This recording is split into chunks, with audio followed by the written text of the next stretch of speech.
Welcome back to the In Step podcast. We're so glad that you decided to join us. If you would do us a favor, smash that subscribe button, whether you're watching on at InStep.247 on YouTube or the Harvest YouTube channel. We would love for you to smash that subscribe button, and we're so glad that you decided to join us. I've got Landon and Mackenzie back with me. How are y'all doing today? Yeah. Fantastic. Okay. He's fantastic. She's okay. We've had a little bit of challenge getting this one up and running today because of equipment that we didn't have, and so we've been waiting. But it's been a lot of fun. And the topic that we're going to talk about today is getting my spiritual life back on track. And this comes from a text message or some sort of message that you got, right, Mackenzie? Yes. And the question was, how do I get my spiritual life back on track? And so, pretty good question. Thought that we would answer it. And so, we're going to go through several things, but we're going to start with kind of the scriptural basis for the podcast of the whole In Step. And it's Galatians 5:22 through 25. It says, "But let the fruits of the Spirit is love, joy, peace, patience, kindness, goodness, faithfulness, gentleness, self-control. Against such things there is no law. And those who belong to Christ Jesus have crucified the flesh with its passions and desires. If we live by the Spirit, let us also keep in step with the Spirit." And so that's really where the In Step podcast came from. And so when we think about being in step, for you guys, what does walking with God mean to you personally? You want me to go first? Yeah, you go first. Okay. I'll go first on the next ones. I would say, like, following him, doing what he calls you to do, and yeah, I would say, like, just do. Okay. That's great. Okay, that's fine. There's no wrong answer here. Go ahead, Landon. It's like you're not being Christ, you're being like Christ. Okay. Like you try to be like Christ and you do things that he would do. And that's that. That's good. I think that regular time spent in prayer is important for that, because you can't really be like Christ or obey him unless you're praying and seeking him. So, if you're listening to this, and this is applicable to teenagers or adults or whatever, and you're like, how do I get my spiritual life back on track? One of the things is understanding that this is a relationship. And one of the things that illustration I like to use is, I can hear Sarah's voice, my wife's voice, because I'm in communication with her every day, and I know exactly who that is. If there went a period of time where I did not talk to her, and then she would speak, I may not recognize her voice. The same thing is true with the Lord. So the more we pray and the more we take time to do that, I think can really help us walk with him and stay in step. Anybody who would ask that question is probably having a difficult time, right? So let's be a little bit vulnerable here. And what's been the hardest part of your journey with God lately? What's the thing that you've struggled with the most? And you don't have to share some deep, dark secret if you don't want to, right? I mean, just everyday normal, is it fear? Is it anxiety? What's been the hardest part of your relationship with the Lord lately? I used to have really, really bad anxiety. And when I was in a relationship, and I had really bad anxiety. But do you feel like the relationship caused the anxiety? No, it's like the stuff that I did gave me anxiety. Okay. And I was afraid that it wouldn't make God happy. Okay. But that's pretty much gone now. So what's the lesson that you learned from that? If you're do what you think God would do in this situation, what would Jesus do? Yeah, it's good. Mackenzie, what do you think? I would definitely say, like, just everyday life, like stress, anxiety, just worrying about everything, trying to make everyone happy, but also focus on yourself, and like you have to help yourself for you to help other people. So trying to balance that out and also spend time with God is a lot, and it is really hard to make specific time for each of those. Yeah. And for it to come together and actually work. Would you say that you struggle with pleasing people? I would say I struggle with trying to please everyone, too many people at one time, and it's very stressful and really hard. Yeah. Do you feel like the same way for you, Landon? Mm-hmm. Because you were shaking your head. Well, I don't really know a lot of people. I have like a From few the people really that good you friends. do know. Yeah, I have some really good friends. Yeah. I think we all struggle with that, right? It's a natural thing for you not to want people to be upset with you, right? Or you don't want to disappoint people. But you still have to like balance you and other people. That's right. I mean, and sometimes you are going to disappoint people, right? Because you don't have as much, you can't do this, or you can't get to that, or you didn't see a text message that came through, or you missed an email, or you whatever. Those things are going to happen, right? And so that can be very, very difficult, you know, as you're, and those are things that, like, when we think about the big question of the podcast, like, how do you get your spiritual life back on track? That's one of those things that can really derail you, right? Definitely. And why do you shake your head? And definitely, like, what is an example that you would say that has prevented you from walking closely with the Lord in that area of people pleasing and all of that, Mackenzie? Because it's hard trying to make the right decisions, and you want to do what's right, and that's really hard to do when people you like pressure like from other people trying to get you to do something. And even though you know it might be wrong, it's like hard to say no because you're trying to please the person, but you know it's wrong and you know you need to say no. Yeah. That's definitely a struggle. Yeah, totally. So in your relationship with the Lord right now, would you feel like you're close, distant, or are you kind of unsure how you feel with that? I was talking about this earlier. I'm definitely not distant, and I'm definitely not like as close as I can be or need to be, but I'm like 75% close to him. I can be way closer. That's good. 75%. That's solid. That's a pretty good range. Good percentage. How about you, Mackenzie? I would say the same with him. Definitely been a lot closer the last week and a half. Because trying to help someone with this, it's definitely brought me closer because I've been reading like the Bible more, doing a Bible plan with this person, and that's great. Like, it's definitely helped me a lot more. I'm hoping it's helping this person as well, but it has definitely helped me grow, and it's worked out. Yeah, that's really good. I think that's a really important thing about when we think about how do we walk closer with the Lord to get my spiritual life back on track. Some of it can be in prayer. Some of it, though, can be trying to help other people. Right? And then as you're trying to help other people and you're trying to love other people, it immediately draws you closer to the Lord because you're like, man, I can't really help them without the wisdom from the Lord, without scripture and all that stuff. So I think that's a really good point that sometimes to get ourselves back on track, it really just takes us getting the focus off of ourselves first and putting it on others to really help ignite that relationship again, right? Because there's ebbs and flows. It's just like in any relationship, in any marriage.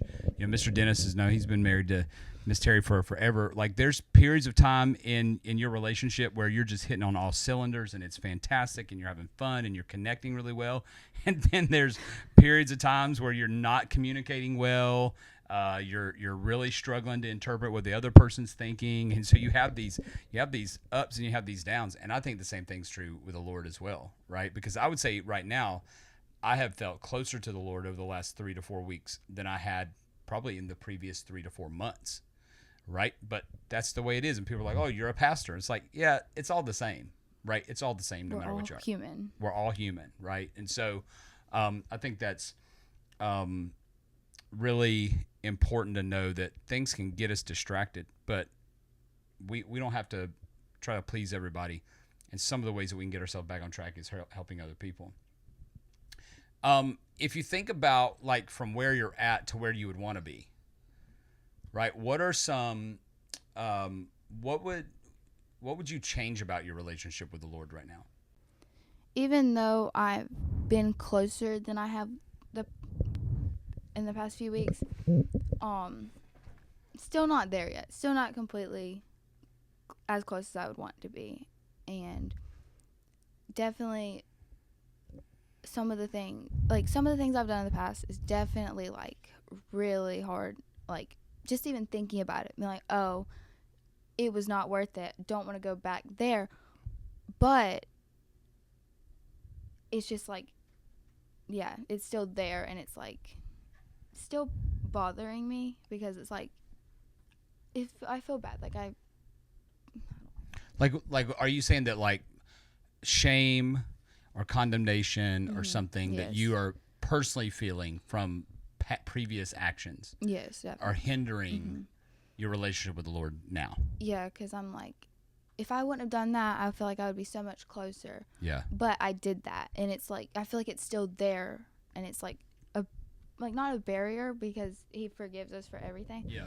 But it's like I still feel like it's not pleasing to Him, and it's still there. Yeah. And it's definitely a struggle to like just look past that and be like, today's a new day. Yep. Tomorrow's a new day. Everything's okay. Just move forward with it. Yep. But it's hard to move forward. Oh yeah. Because we look at ourselves differently than how He views us, right? Like His mercies are new every morning. He views us as sons and daughters of the King, as co-heirs, right? He views us through the lens of grace. He views us through the lens of mercy. But we don't view ourselves in that way. We view ourselves through the lens of what we've done or what we didn't do or what we should have done. And so it's typically like we have the issue, we have more of a problem forgiving ourselves than God has a problem forgiving us. He'll forgive us like that if we ask for help Just or like ask for forgiveness. But That's right. That's right. Landon, any thoughts on that? Like what's an aspect that you would want to change your relationship with the Lord to get it from 75% to 80%? Like what is something, or to 90%? I would stop letting people choose like who I am and like what I do, Okay. because yes, I'm my own person, but I am trying to be like Christ. I'm not trying to be Christ. and you're not trying to be like the other person. Yeah. Like get out of here. Gosh. I'm trying to be like Christ. So we've talked about people pleasing and all that kind of stuff.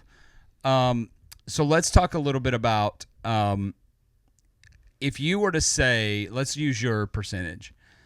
If both of you were to say, what would a 100% version of yourself look like?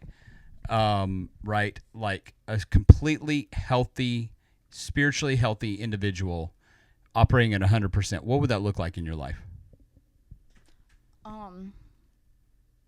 Definitely not easy to get to 100%, but praying consistently, doing what's right, like making the right decisions. You can't control your thoughts, but you control what you put in your body. Yeah. So whatever you listen to, you need to if it's not what you're supposed to be listening to, you need to change that, because that affects how your relationship with God is, because whatever comes in will come out eventually. Yeah, so if it's music that has words in it, and then you listen to it so much, you'll eventually start saying it. Yeah. And that's not gonna help you get to 100. So you want to be like, if Jesus was right next to you, sitting right next to you, what would you do? Yeah. act like he's there all the time. Lana, what you think? Jesus will literally be your bestest friend in the entire world. Like, Mm-hmm.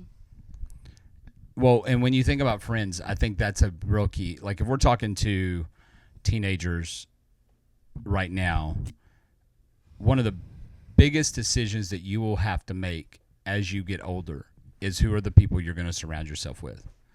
Because the people who you surround yourself with are in close, and this goes even in as an adult, but especially in this period of time.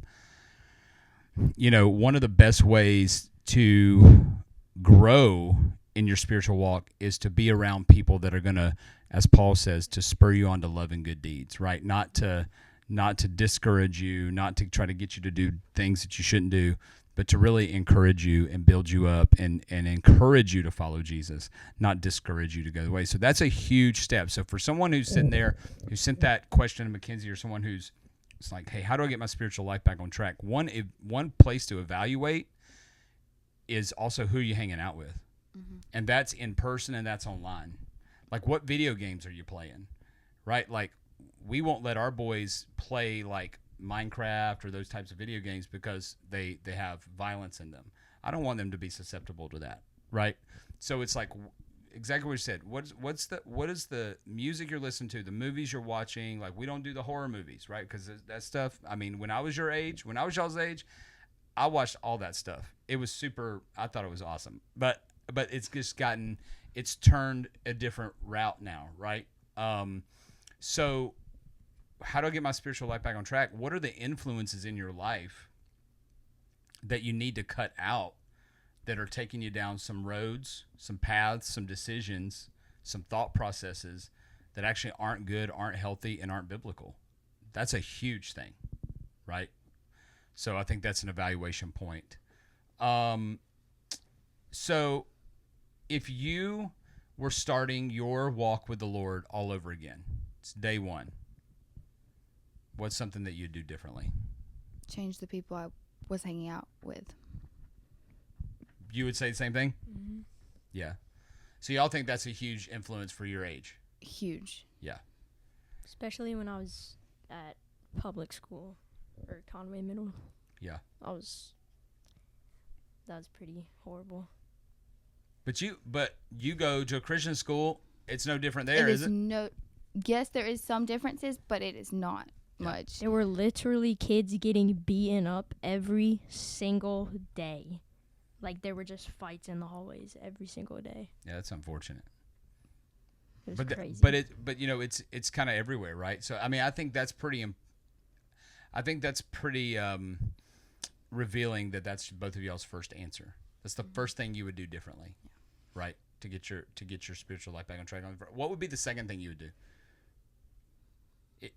Cut out music, like different types of music and shows and just things like that. Yeah, it's good. Stop reading my mind. Stop. So what's one thing that you guys could do? So I want you to think about looking through the camera at somebody who's struggling with their relationship with the Lord. What's one thing that you guys could do, or one thing that you would tell them that they could do this week, or that you would do this week to grow spiritually? Well, what I had done was sent them a Bible plan, made an album of Christian songs that would help with what this person is going through. Yep. Sent it to him. And then we both did it together. And then he was looking and found another one and sent it to me. I was like, oh, now this person is looking and actually trying to look for themselves, and it's got them to dig and dive deeper into the Bible because they're looking for what could help them and not just getting me to send it to them. So it's definitely helped, because just starting at one spot, and then it'll take it from there, and they could either go either way with it. Yeah. Either go along with it and be like, oh, I like this, I'm going to do it more, or just give up. Yeah. And either way, it's not your fault what they do. You hope they do the right thing, but you can only do so much. Yeah, you can lead a horse to water, you can't force it to drink, right? Lana, what's one step you would do this week to grow spiritually? Sorry. It's okay. I mean, it is 1:57 in the afternoon. It is it's really my bedtime. it's getting really late here, guys.